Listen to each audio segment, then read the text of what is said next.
Emily's journey to Wondervale once upon a time. In a quiet village nestled between rolling hills and lush green forests, lived a curious young girl named Emily.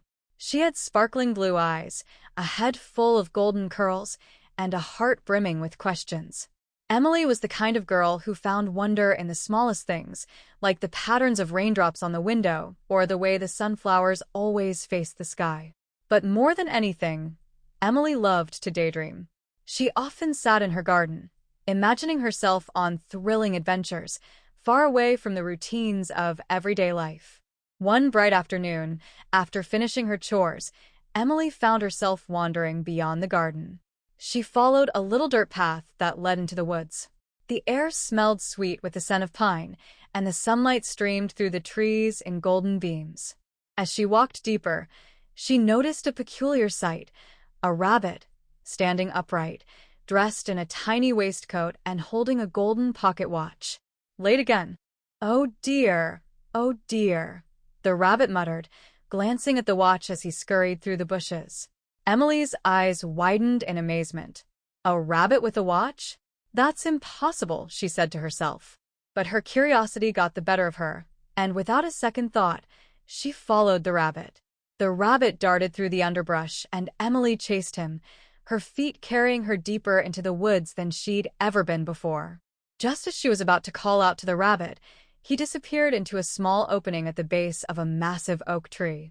Without hesitating, Emily squeezed through the gap and found herself tumbling down into darkness. After what seemed like hours, Emily landed softly on a bed of flowers. She looked around, blinking in surprise. She was no longer in the forest, she was in a completely different world. The sky above was a pale lavender, dotted with fluffy white clouds that looked more like cotton candy than real clouds. The grass was soft beneath her, and in the distance, she could see tall trees with rainbow-colored leaves, their trunks twisted and spiraled in the most unusual shapes. "Where am I?" Emily whispered, her heart racing with excitement and a touch of nervousness. "You've arrived in Wondervale," said a voice from behind her. Emily spun around to see a cat. No, not just any cat. This cat was wearing a striped scarf and sitting on a high branch of a nearby tree. His eyes gleamed with mischief, and a wide grin stretched across his face. "Who are you?" Emily asked. "I'm Chester, the Cheshire Cat of Wondervale," the cat replied, his grin widening even more. "And you're not from around here, are you?" "No," Emily admitted. "I was following a rabbit and now I'm, well, wherever this is." The white rabbit," Chester said, nodding knowingly. "Always in a hurry, that one. You're lucky you caught a glimpse of him. He doesn't usually stick around long.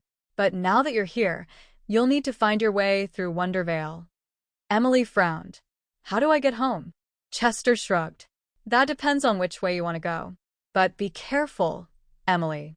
Wondervale is full of strange and wondrous things. Not everything is as it seems." Before Emily could ask more questions, Chester vanished with a puff of smoke, leaving only his floating grin behind. "Good luck," his voice echoed as it faded into the distance. Feeling a mix of excitement and uncertainty, Emily decided to explore. She began walking along a winding path that seemed to appear out of nowhere, leading her through fields of giant, glowing mushrooms and past rivers that shimmered like liquid silver. As she walked, she came across a small cottage nestled among the trees. The door was open, and from inside came the sound of giggling and clinking teacups. Curious, Emily peeked in and saw the strangest tea party she'd ever laid eyes on.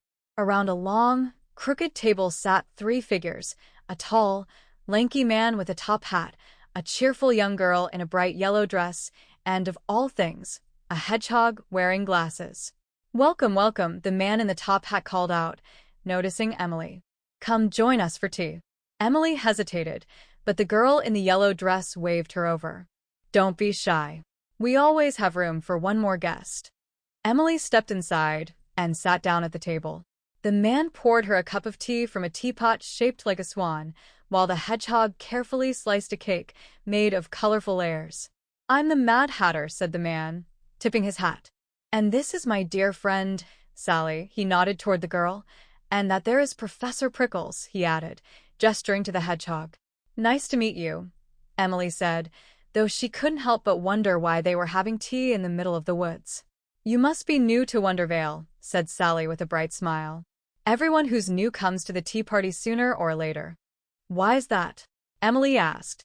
Because tea is where the answers are, Professor Prickles said, adjusting his tiny glasses. But the answers aren't always what you expect. Emily glanced at her cup, wondering if that meant she'd find a way home here. She sipped the tea, and to her surprise, it tasted like the best strawberries and cream she'd ever had. So, Mad Hatter said, leaning forward, what brings you to Wondervale? I followed a rabbit, Emily explained. I'm trying to find my way home, but I don't know how. Mad Hatter nodded solemnly. Ah, yes, the quest for home. A classic tale. But in Wondervale, you must ask the right questions to find the right path. Emily pondered that for a moment. What are the right questions? The Mad Hatter grinned and tapped his chin. Now that is a very good question. Before Emily could ask more, a loud trumpeting sound echoed through the woods, and suddenly, a parade of marching cards entered the clearing. These weren't ordinary playing cards. Each one was a living, breathing soldier dressed in the red and black suits of hearts, spades, diamonds, and clubs. At the head of the parade was a figure dressed all in red, a crown perched on her head, and a long cape trailing behind her. It was the Queen of Hearts. All bow to the Queen, shouted the lead card, and everyone at the table quickly stood up and curtsied, including Emily. Who dares to have tea without inviting me? The Queen demanded, her voice sharp but not entirely unkind. Your Majesty, the Mad Hatter said with a bow. We would have invited you, but we didn't want to interrupt your busy schedule. The Queen narrowed her eyes, but seemed satisfied. Very well, she said, turning her gaze to Emily. And who is this? This is Emily, Sally said. She's new to Wondervale and looking for her way home. The Queen looked Emily up and down, then smiled. A quest, you say? Well, dear Emily, you'll find that home is often not as far away as you think. But you'll need a little help. Follow me. The Queen of Hearts led Emily away from the tea party and through the woods, her cape sweeping the ground as they walked. Emily felt nervous, but also hopeful. Perhaps the Queen could show her the way.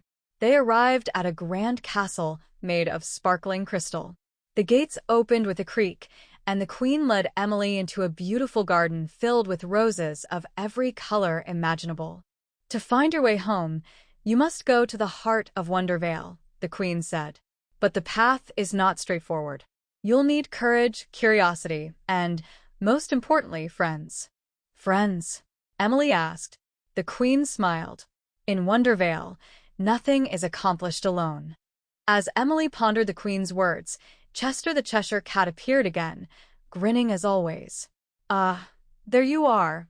I knew you'd make it to the castle eventually. You knew? Emily asked, surprised. Of course, Chester said, lounging on a tree branch. I may come and go, but I always know what happens in Wondervale. Emily looked between the Queen and Chester, feeling more confused than ever. But how do I find the heart of Wondervale? Follow the winding river, the Queen said. It will take you there. But beware, the journey may not be what you expect. With that, the Queen turned and disappeared into the castle, leaving Emily alone with Chester. Well, Chester said, stretching lazily, looks like it's just you and me again. Shall we go? Emily nodded, though she wasn't sure what she was getting into.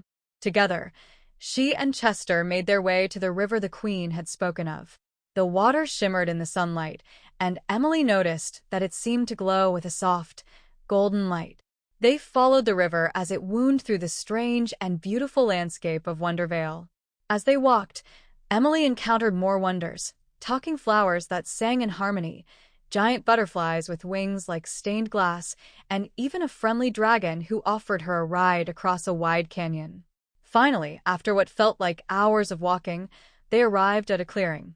In the center of the clearing was a tree, an enormous, ancient tree with a trunk so wide it seemed to touch the sky. At its base was a small door, glowing with a soft, warm light. "This," Chester said, "is the heart of Wondervale." Emily hesitated for a moment, then opened the door and stepped inside. Inside, she found herself in a quiet room filled with soft, golden light. At the center of the room was a mirror, and when Emily looked into it, she didn't see her reflection. She saw her home. The garden, the house, her family, it was all there, waiting for her. Emily took a deep breath and smiled. "I'm ready to go home now." As she spoke the words, the mirror shimmered, and before she knew it, Emily was back in her own bed, the soft sounds of her village drifting in through the open window. She blinked in surprise, wondering if it had all been a dream. But when she looked down, she saw a small, glowing flower from Wondervale resting on her bedside table. Emily smiled. Whether it had been a dream or not, she knew one thing for certain. Wondervale was a place she could always return to, in her heart and in her dreams. And from that day on, Emily's world felt just a little bit more magical.